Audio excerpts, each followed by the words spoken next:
Thank you very much for having me here. We are going to be taking questions from the audience, but I'd like to invite at this point our guests, our panelists, please. So why don't you come up here and I'll do a little bit of a brief introduction to you.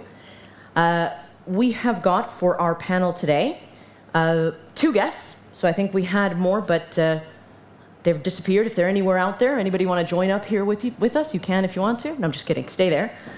So we've got Sanjeev Majju, who's Vice President, Strategic Sourcing and Procurement Commercialization at Bristol-Myers Squibb, and Lauren Feary, who is Head of Procurement Systems Operations and Excellence at Diageo. So these are very small companies. So clearly, I think you'll be able to relate to quite a lot of people here. Okay, so let's get started. Let's talk about trade and policy. So I'm going to start with Sanjeev, actually. I'm going to have a question for you. Where do you think procurement executives focus their supplier inclusion efforts? Where should they? Do we have somebody on the screen? Johanna? Oh, there we go. Yeah, you're right. We have Johanna. There you are. Johanna, thank you so much. I didn't see you. Johanna is a board member at Trade Experts. How you doing, Johanna? Can you hear us? I think we're having some sound difficulty. Testing, 1, 2, 3.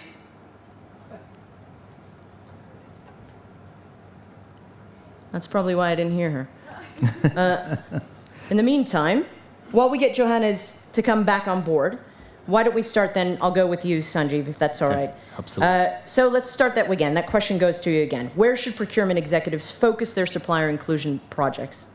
Yeah, absolutely. So, first of all, thank you for being part of the panel here and your invite. So I'm representing Bristol-Myers Squibb, which, if you don't know, is one of the top 5 life sciences / biopharmaceutical company in the world.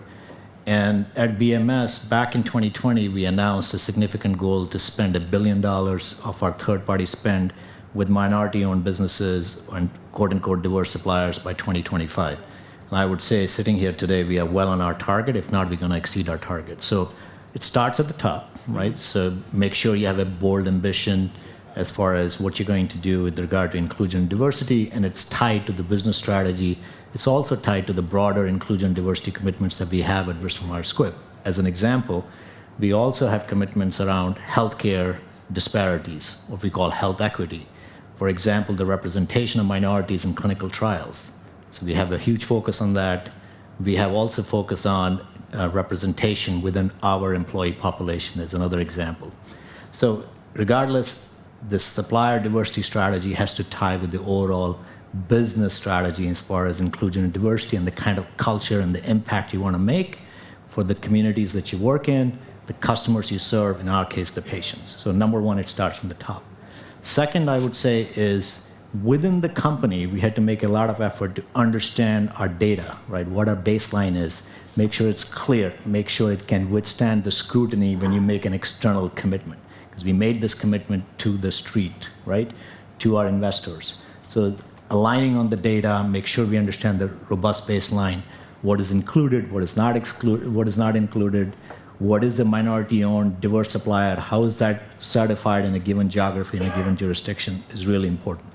And then the third piece, and the final piece I would say from my standpoint, is really aligning with my internal business partners on a joint target. This cannot come across, in my opinion, Maria, just a supply chain initiative, just a procurement initiative. It has to be a business initiative, which means you have joint targets with your internal company business units as far as what we are trying to achieve from top down. So in summary, those 3 things, right? Top-down commitment with aspirations, ambitious goals that are tied to your overall business strategy around inclusion and diversity. Second, make sure you have clean data and baseline that you can stand behind and the scrutiny that comes with that, with the external investors and stakeholders, particularly in ESG space. And then finally, having joint commitment as far as the roadmap ahead of us. Thank you for that, Sanjeev. How much of that is a cultural thing as well within a business? Because it's very easy to say top down, but how do you actually operationalize something like that? Yeah, I can start, and maybe Lauren can add to it. So again, at Bristol-Myers Squibb, we have a long and rich history. Hi, can you hear me? Oh, I think there's Johanna. Joanna's back on. Okay, it's better now. We're having a bit of a delay. Can you hear us? Okay. Technical difficulty. Yes, sorry. I think Yulia, we're having a bit of a sort of delay, technical difficulties, but let's keep with Sanjeev. See if Yulia can get Joanna can get back on. So again, going back to the question. Yeah. I mean, everyone here has probably been in the same thing. We talk a lot about this kind of diversity and inclusion efforts, diversity with suppliers, but how do you operationalize it? How do you turn these conversations from top down to actually operationalizing within your business? Absolutely, and maybe one thing I would say is this can, in my opinion, in our experience, this cannot be done necessarily based on, let's call it, supply chain and procurement policies and procedures. This cannot come across as a compliance mandate or a policy mandate. To your point, it has to come from a cultural shift within the organization. Because guess what? The policies and procedures can be changed. You can have new leadership that can come in and have a different emphasis on priorities. But as we all know, as senior leaders within the organizations, culture is the one that is the most difficult to change. So if you got people's hearts and minds within your company and you made that cultural shift, guess what? It's going to be durable no matter what the changes are in policies, procedures, or leadership. So I firmly believe in that. And as we all know, there's this saying, right? Culture eats strategy for breakfast. We all know that. So how do you affect the cultural change? You start with a long and cherished history of diversity and inclusion efforts at Bristol-Myers Squibb that we already built upon, right? And that was predominantly focused, as I said, around the work we do with the patients, around serving patients who cannot afford our medicines through our foundation program, as an example, patient assistance programs, but also trying to increase the representation of minorities and underrepresented groups in clinical trials, as another example, geographic diversification of where we and how we make our products available in different geographies around the world. So you build, and then having targets internally around gender and minority representation at different levels within the company, right? And these are all external commitments that we have made. So you start with that and you weave the concept around having diverse supply chain and inclusive supply chain built into that culture, and I think then, and you hold people accountable, right, in terms of measuring those. I think that's the key right there. I mean, Exactly. I'm sure we're going to get to Lauren, but I think if I could summarize briefly here, this commitment that you've made as well as accountability is probably one of the key things that are important. Yeah, maybe just real quick on that. Go. Sorry, Lauren, go to you next. But so our CEO, as an example, and this is public information, right? He and the senior leadership team, and I'm part of the senior leadership team, let's say, what we call our global leadership team, we get measured on inclusion, which is part of our Pulse survey, right? We do people surveys across the employee base, and one aspect of the people survey is how we were doing in terms of inclusion metrics. So if we don't hit those metrics, it impacts our performance, it impacts our compensation. And part of those metrics is how we work internally, but also how we work externally.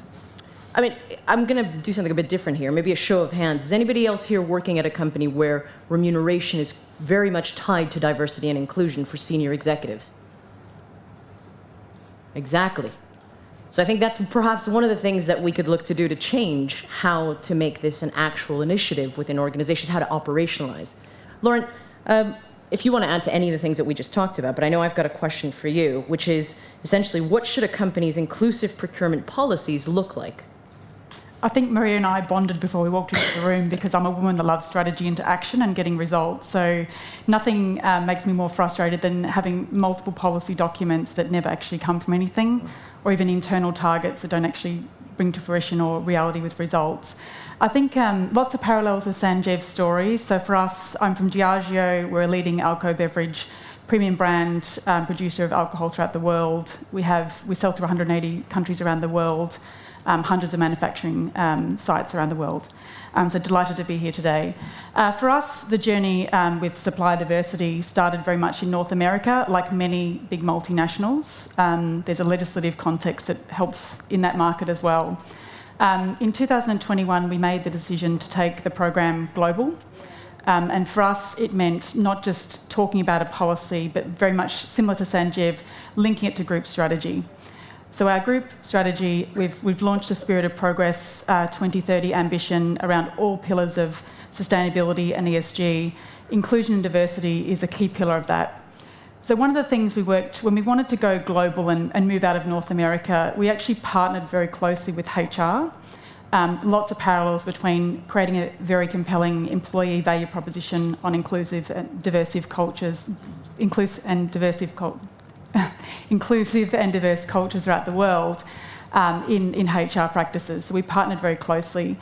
We also focused heavily on data. We spent months, if not almost a year, in data and really building fantastic insights across our existing supply base as to where we had diverse suppliers globally. We spent a lot of time working through the definition of what a diverse supplier actually is, and we've gone global. We've gone across Africa, Latin America, Europe, APAC, North America, and all of our major geographies. We consulted with all the leadership in each market to really understand the nuances and the priorities of the markets, which I think is very critical. I've come out of Australia.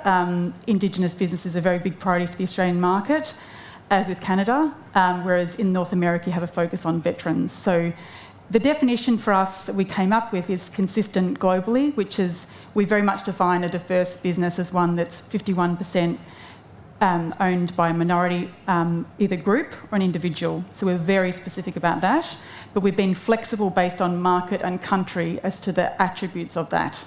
So obviously something like a focus on veterans is more important in a market like North America. It may not be as applicable in a market such as India.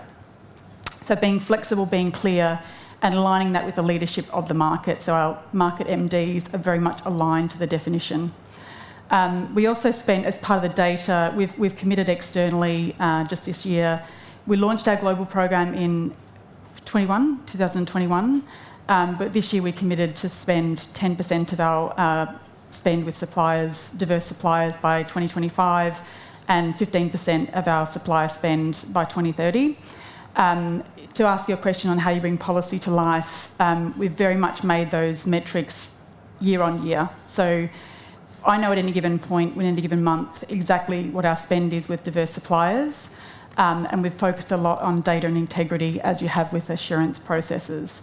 To make that reality for the markets, we've cascaded those KPIs and targets to each market and country, and as part of our monthly rhythm for procurement, our heads of procurement are accountable for achieving those results. I'm from procurement. For as long as I remember, we're always measured on savings, and I know we heard from working capital initiatives earlier today. It's a weighted outcome for our heads of procurement to achieve those results as well.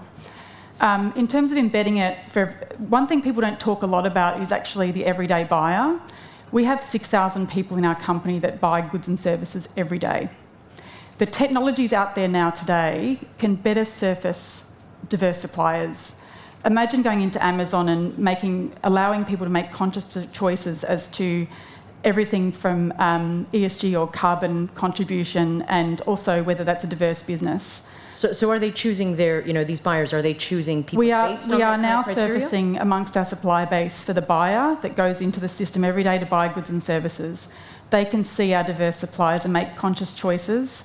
Our ambition is to put products side by side so that if someone sees something of the same price, they can make a conscious choice as to where they want to spend their money. So it's not just about, for us, embedding it in things like the tendering practices, which we've done, the contracting practices, the how we onboard our suppliers and take those diverse characteristics into our onboarding systems. It's also about really empowering those 6,000 everyday buyers of goods and services across our markets. So my encouragement, I guess, in embedding is not just about embedding in process, embedding in governance and KPIs, but also in the available systems and technologies we have so that people can make conscious choices in their roles every day. So I was just going to say, poor Joanna's been sitting there staring at us the whole entire time. It'd be nice to ask her a question if she can see us. Joanna, can you hear us? Can we hear you? Hello? Yes, I can hear you. Can you hear me? Yes, we can. So yes? I owe you a question because we had a question for you at the start, so I'm going to ask it again. We talked about trade policy because this is what you do. So to what extent do you think trade policy should encourage inclusion and diversity in supply chains? Thanks so much for having me here today. I hope we don't have too many problems with internet. I do think trade policy has a large role to play in encouraging inclusion and diversity in supply chains. And not only because of the sustainability and social objectives, I think it's a matter now of resilience. You know, you've seen supply chains having so many challenges in the past 2 years, on and off lockdowns and inflation and other supply chain disruptions, that, by having more diversity, then maybe you can have a better diversification of risk. I was reading the other day on the IMF an article on global trade needs more supply diversity, not less. And they do see a pattern where, diversified global value chains could have less impact, in future shocks. And this really has to do with diversifying risk. I think governments can do a lot to help this. If they help reduce costs by reducing tariff and non-tariff barriers, implementing more trade facilitation measures, like in the big picture, providing more certainty to the rules of the game, supporting a rules-based multilateral trading system. I think that can help. And then if you go down maybe to deeper levels, trade policy can then be implemented, with different partners looking for more incentives. Maybe we can talk in more detail about this a bit later. But if you want to, for example, get developing countries involved, if you want to diversify in that sense, in the big sense, getting more countries involved in your supply chain, or SMEs or women-owned, then maybe there can be some cooperation or trade capacity building initiatives that can help those diversification efforts, I've seen legislation also in some countries that are thinking about, tax incentives, some subsidies, promoting investments in some strategic sectors where they want to see more diversification. So this might be a bit of a controversial question, but so why are we doing this? You talked about the diversification as a potential, way to avoid risk. So let's be cynical here. What is the benefit? What is the benefit to our companies, to our supply chains, to diversify the supplier base this way? Sanjeev? I can start, and I'm sure others can add to it. So, and I got specific, tangible examples, right? Great. So one thing I would say is, based on our experiences, and we have a very good supplier diversity program that we have invested in for the last at least 7 years, right? So it doesn't happen overnight, just to make a point. And we, as I said, back in 2020, we set this ambitious goal of $1 billion spend by 2025, which we are well on the track to achieve. So it takes time. You got to have a good program. But what we have found from real experience is that the diverse suppliers and minority-owned businesses that we work with around the globe, and we got some examples we can talk about, they tend to be more agile and flexible, number one, working with us. They tend to bring a different, thoughtful, challenging perspective that you may not get from others. And I'm going to interrupt you here. How important was all of that during the pandemic? Absolutely, and I'll give you an example in a moment. So, or maybe we can go there as an example. So, during the middle of the pandemic, being in the healthcare sector, being in life sciences sector, as you can imagine, we were in a bind, right? A lot of our ingredients and materials were rightfully redirected for vaccine production and distribution, and we understand that. But we also know that there's a lot of unmet need for serious diseases with a lot of other patients, right? If you think about cardiovascular, metabolic disorders, certainly cancer patients, which we have a big play in our oncology sector. So we had to work and bring in really innovative suppliers, small businesses, but also diverse businesses, to help us stock PPE inventory, as an example. And we actually worked with a diverse supplier called iSafety Solution. This is public information in the US, to nurture them, and they were about to go out of business on PPE that not only we stocked for us, but they became a preferred supplier during the middle of the pandemic for the NBA bubble in the US. NBA being National Basketball Association. If you recall, back in 2020 season, they had a whole bubble that they had set up, and they became their preferred supplier. So it was great to see our partnership nurturing and growing them, but also solving a critical need. Thank you for that. Lauren? I mean, I think it comes to the DNA of the Diageo brand. So we very much see it as a competitive differentiator. If you look at our C-suite, our CEO is diverse.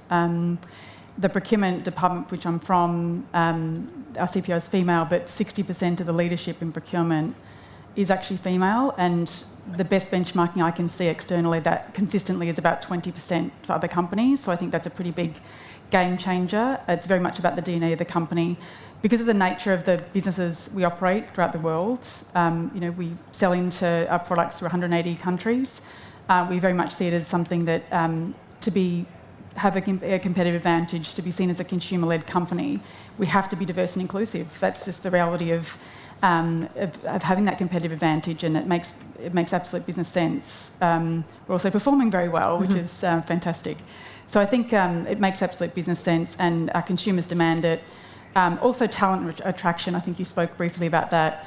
We have 3 dedicated supply diversity roles in my team, out of a team of 300 procurement people. We have a team of 30 people dedicated to sustainable procurement out of 300 people. I think the flipping, we're not just about procurement and cost savings anymore. It's core to the narrative and the importance of the company and the essence of the company. So I think for me, it's really about the DNA of the company, and it's not just the right thing to do, it's a competitive advantage, especially if you're a consumer-led organisation. Joanna, isn't this also perhaps maybe about risk mitigation? Can you talk to us a little bit more about that with regards to an unstable environment that we're currently operating in? We talked about the new normal, the never normal. We are entering a different world, so having a level of diversity in your supply chain could be a very good thing for mitigating risk, yes? Yes, definitely diversity. What I hear from many companies is they're always looking for more diversity, but it's not as easy as you would want it to be. If you're in healthcare, automobiles, you have to have certified suppliers. So it'll take time to get on board some of those suppliers that you want. And I think the role of trade policy is looking at the diversity lens and analyzing if you're encouraging greater diversity from your companies that are doing business in your country, or you're kind of hindering. I've seen some legislation that's in the process of being created in some countries that have really valuable sustainability objectives, right? And then, so who's ever procuring has to have a strong sense of their supply chain and be able to trace every piece, that goes in the supply chain to ensure that they can comply with these new regulations. But if you look at it from a diversity standpoint, you might leave out SMEs, you might leave out women-led businesses, you might leave out in big, a whole developing country. If they don't have these, we were talking about technology to trace the whole supply chain, to be able to certify that a country complies with certain labor rights or environmental rights. And so I think that when trade policy is developed, you need to have this lens of diversity, if that's an objective you have as a country, so that your companies can comply, right? Because it's not only a matter of being willing to do it, it's being able to do it. And that's why I think some of the policy I'm seeing being developed have some incentives so that the companies can do that, and have an incentive from maybe international organizations working with these companies, smaller companies or countries, in raising their capacity and their capabilities. And yes, I think, of course, risk will be reduced, but these things take time. And we talked, I believe, Lauren, you alluded to it a little bit in terms of, and we've got a session coming up after this session. I'm shamelessly plugging the next session, but a skills gap, attracting talent into organizations. People are looking to be part of an organization that is purpose-driven, that actually is doing some good into the world. So working with companies that have maybe not a linear, homogeneous supply chain, something with more diversity to it, is that a benefit? Is that a plus for your teams as well? Lauren, how about we start with you? Absolutely. I think having recently been recruiting, we had hundreds of applications for some of the roles around sustainable procurement. There's an absolute draw to it. I think certainly the more recent graduates and people coming out of university, it's a huge differentiator. I've just come back from India, and I was really heartened to see, I went and saw how biomass was growing in the market, and they were getting rid of Australian coal. Now I'm Australian, but it's interesting to see that tipping point. But Absolutely. We see it as a differentiator, and coming out of India, we're competing against very large BPOs. Our shared services centre is one of our big locations is in India, and we're having to sell ourselves against the IBMs, the Accentures, the Genpacts, etc. And the nature of attracting diverse and inclusive talent into that market is a differentiator. And I was incredibly heartened to see 3 years ago I walked in and there was not one female leader in the source-to-pay procurement leadership team. And I was really heartened to see that it's full of fantastic female talent. So I think that we can make a change, and it's an incredible... role models are important, showcasing visible leadership of diverse, inclusive leadership, but it's very heartening to see how it can really impact and attract the best talent to the best roles. Sanjeev? Yeah, exactly what you said, Fran. I mean, it's not for companies that are not doing this, I would just say you're falling behind. Well, you were just going to take the question right out of my mouth. What is the challenge here for companies that are not going to do this? What's the future look like for these companies? If we believe that the next generation of the workforce is the future leaders of our companies, most next generation workforce that I know of, and I do business globally, they are committed to ESG, but also they are committed to inclusion and diversity, and that is what we use to attract and retain that talent. And it's, by the way, the right thing to do, and it delivers business performance and results. And I got numerous examples of that. So my question to those of you who are sitting on the sidelines is, why are you? But I would agree with you. But more importantly, going back to the point that you raised, which I still think is pretty, blew my mind a little bit, that you guys are remunerated by, the results that you have on this. That's right. You don't see them. We did the little vote here. Not everybody has that. So how do you bridge the gap with companies that are visionary enough to perhaps really ask you for accountability, and those companies that, I'm not going to lie, talk the talk but don't walk the walk? Well, I would say, I'll give you our example. It starts with the board of directors, right? As you can imagine, setting, in concert with their CEO, setting the right agenda, setting the right measures, setting the right objectives. And this, again, is not an overnight journey, right? We've been on this journey around inclusion and diversity at Bristol Myers Squibb for last 5 to 7 years. So it's nothing new. It's not a reactive response to the latest headlines that you see, back in 2020, what happened in the US as an example. This has got to be long-term commitment. It really starts there. It starts with the board of directors. It starts there. But I would also argue probably that it also starts with your consumers to some degree, because the consumers are demanding this kind of giving them choice. Lauren, you mentioned something, I guess, which I liked what you said about giving your procurement people choice, giving people within your organization visibility and choice. So I imagine consumers, if we were given choice to purchase goods that gave us a little bit more visibility on diversity, inclusion, et cetera, we probably would make that choice, wouldn't we? Particularly what I'm speaking about is not new. So a number of tech providers are giving solutions around IT items and seeing, the different ESG factors of those. So the technology is available, it's how we embrace and use it. But to me, I think there is a bit of a perception around diverse suppliers that they're more expensive. We've sometimes found that to be the case, sometimes often not. But to compare two products or services side by side and allow people to make the conscientious choice and giving that visibility, the visibility of the data has been the challenge as well in the past. We've spent, as I mentioned, probably 6 to 12 months just really interrogating to understand where our diverse suppliers are in order to surface that information for our buyers of goods and services to be able to see that in the purchasing system.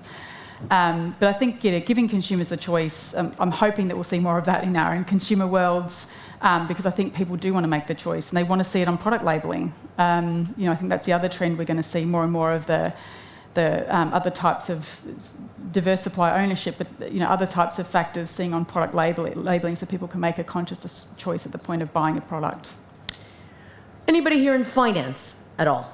Anybody here in finance? Anybody know any finance people? Oh, there you are. Okay, there you are, finance people. So how do you justify sometimes perhaps the more expensive choice to the finance people? I promise I'm not picking on you guys, making you the enemy here, but sometimes you've got financially driven supply chains. That's the old model. So how do you justify these choices, investing in this type of strategy, when it may not give the immediate return on investment? Yeah, I can start. Please go ahead. I report to the CPO. She reports to the CFO. So, Okay. I have my engagement with the CFO. First of all, our experience would suggest that it's not necessarily more expensive. That's not been necessarily our experience for a number of reasons, right? Because the diverse suppliers that we typically work with, they tend to be smaller, they tend to have less overhead, More agile. more agile, they have less legacy cost structure to begin with, as an example.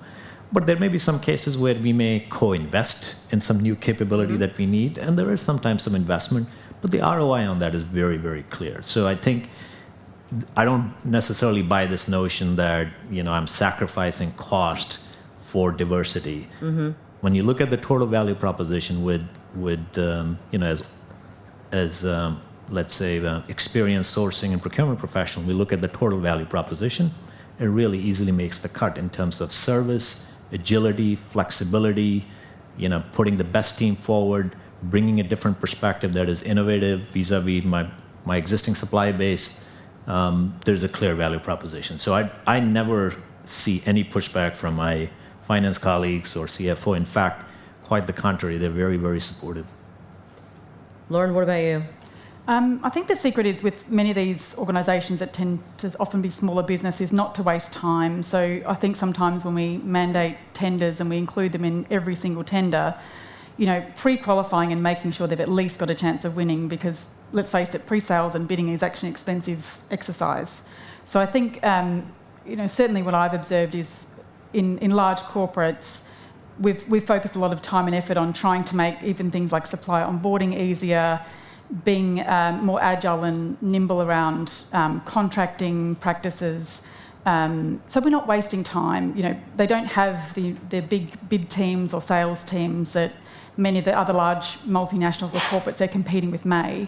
So I think being quite focused. So we try and, as we're running sourcing events or looking for opportunities to partner with diverse and inclusive businesses, we try to be focused and realistic about their ability to win, pre-qualification rather than just bidding for everything, which I think has been a trend in the past, but also being flexible about sourcing practices, supplier onboarding, which can be a nightmare in many organisations. We've focused a lot of time and effort on making those processes simpler. No one's perfect. We've got more work to do, and we really do like to listen to what our diverse suppliers are saying in their experience. Well, Can I? yeah, no, go ahead. Just one more thing I was going to add. The other way we'd perhaps defray some of the costs and the risks is something that we started to do over the last year or so. Now, this is particular to the U.S., but I think it's going to expand outside the U.S., where we are partnering. So we are partnering with minority business organizations. So the biggest one in the U.S. Is National Minority Supplier Development Council, or NMSDC.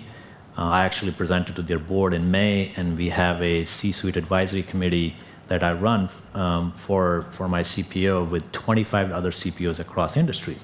And the goal is that we nurture and develop these diverse suppliers together, so that I'm not overly invested in one, or conversely, that diverse supplier is not overly dependent on me. So we sort of raise all boards. And I must tell you, all of those 25 CPOs and the board, and I just met them back in May in Chicago at the conference, tremendous support. Well, that's pretty encouraging. Pretty encouraging. I believe we've got like 5 or 6 minutes here, and I'm supposed to see some questions somewhere, but I don't see them. So, right here, this lady that here in finance. So, question, go ahead. No, we're a tight knit group here. We'll. So I would love to clarify first point when you ask, who is in finance. I have a family office. Yeah. I'm not in trading. Yes. But I used to have 5 traded businesses and students. Yeah. Unrelated, and my family is in trade. Okay. So I would love to make a comment about inclusivity in general, the way I see it. I was also working at Morgan Stanley in London, but Yeah. I work in Ukraine. Okay. So 20 years in London. My take, we can put procedures in place, we can, provide quotas, we can make it all very formal. Yeah. Thank you. Hi. So we can do quotas. We can put we can do all that formal part, right? Sure. But ultimately, it rests on people. If I'm inclusive by nature, and I am, for me it's like big no if someone tried to be, how we call it, arrogant, inappropriate, behaving like I am better than you in any context. For me, it's like a no. But I've seen it all, like running my own companies for 14 years in London, being not born here, being not educated in, at Harvard. So you've got I went challenges. through it. I went through it, right? And I can tell you my take on it. Unless people change attitude, and it starts with attitude, nothing will fly, nothing will swim. It would be legislation, it would be, everything will be politically correct, polite, of course. But if you want to create a culture... Well, but if I could interrupt you briefly, I mean, this is, again, I go back to the point that Sanjeev made. I mean, in his organization, they are remunerated. They get paid by the results that they deliver. That is how you change policy. That is how you change money culture. is one component, but there is another non-money component, non-financial component, which is people to people. I personally don't have answer, All I can tell that I pick very particular type of people to work for me. I partner with very particular type of people, and I use lots of gut instincts, psychology. I ultimately partner with intrinsically good people. And then everything, easy. And then everything falls into place. I mean, what you're getting at is this is a big hill to climb, isn't it, Sanjeev? Yeah, Sorry, you were going to say something. I'm just going to say, Thank you. I'll just repeat what I said earlier. One, it takes time, to your point. It cannot be reactive. It can't be seen as, grabbing a headline or whatever. But secondly, it has to tie with the overall company diversity and inclusion efforts, including around inclusive culture. Well, sorry to interrupt you, and Lauren said the DNA of the company. So that's that's an important point. It cannot withstand, like to your point, it can't come across as a mandate or or even a performance target. It has to tie in as part of the overall D&I culture of the company. It's more than a good vibe.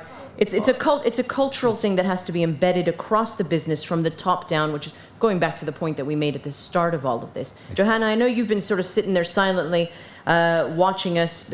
Do you have any comments, anything that we've been commenting on that you've seen on your side in terms of how trade policy can influence this, but actually make it realistic and workable?